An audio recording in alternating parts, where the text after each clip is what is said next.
Hi everyone, and welcome back to my YouTube channel. Thank you for stopping by and thank you for watching this video.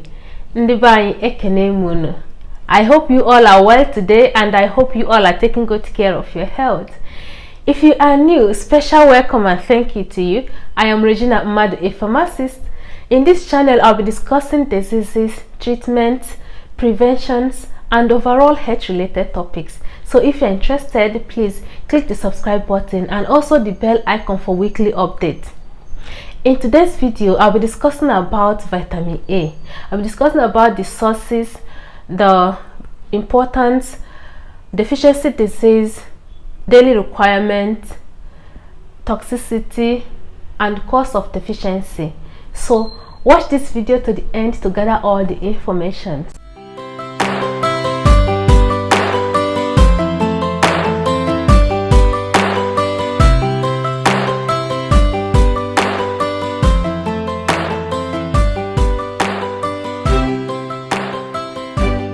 Vitamin A is a fat-soluble vitamin.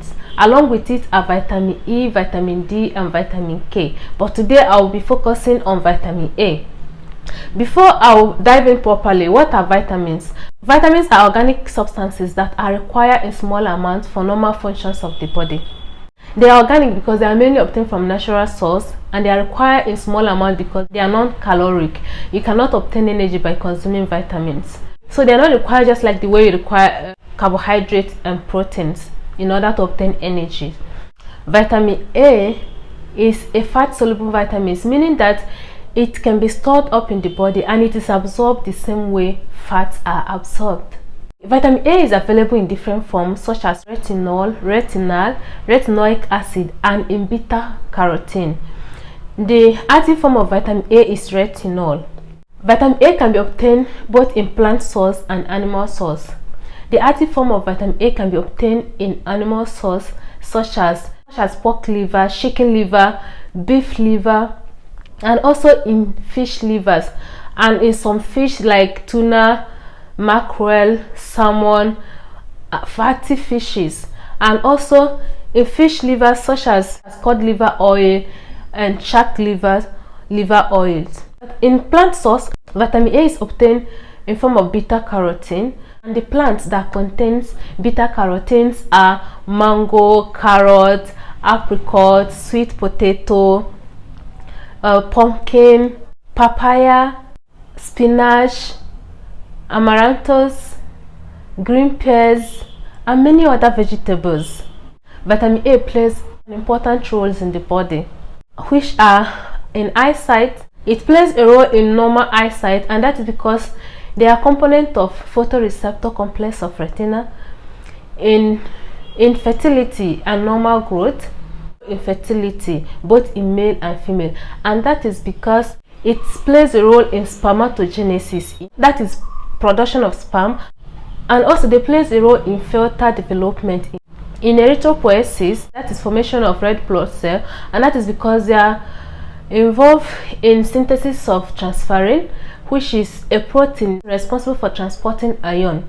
Iron is a component of hemoglobin, and hemoglobin is oxygen carrying capacity of the red blood cell.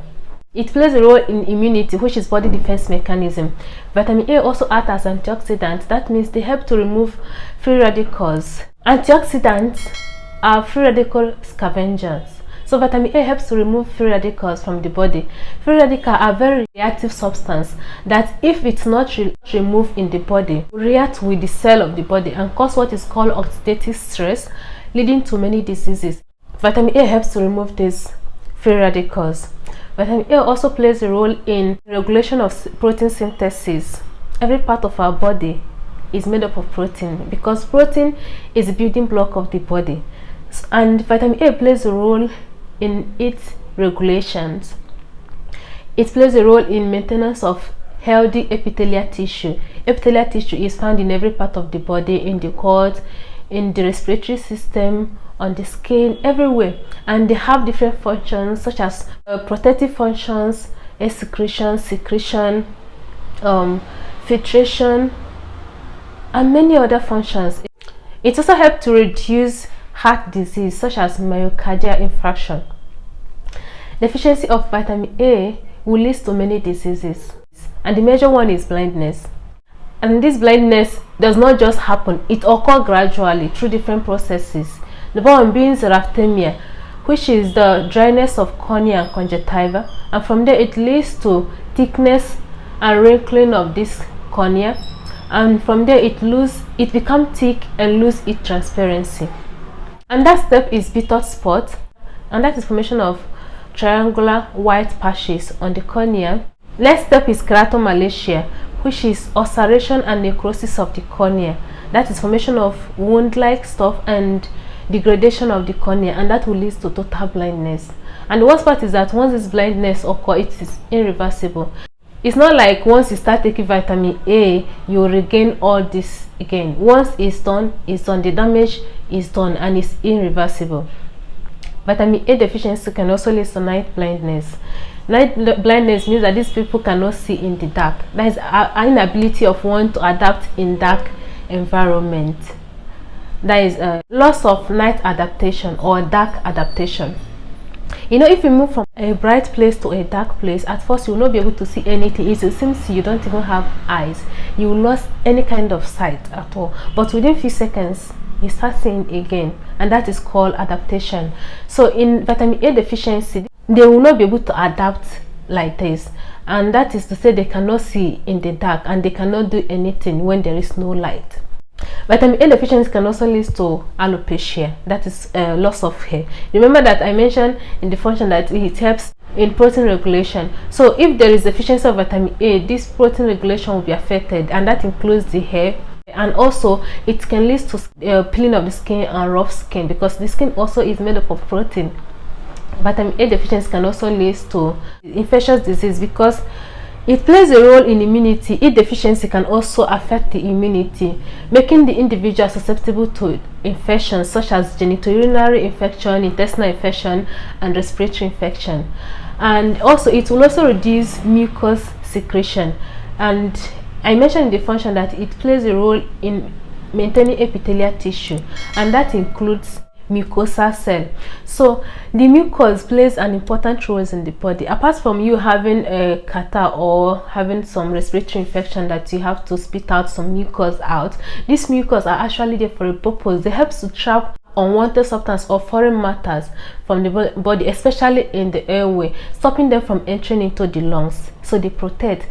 If to make you understand it, or better example, if you inhale so much smoke or dust, if you spit out mucus, and if you can be able to withstand it and look at it, you will find out that you see this dust that you inhaled or this dark smoke you inhaled, that they will be trapped in this mucus that you spit out. So the mucus plays an important role by removing unwanted substance, especially in the airway, stopping them from entering the lungs. If vitamin A deficiency occurs, the secretion of this mucus will be affected and the person will be prone to disease.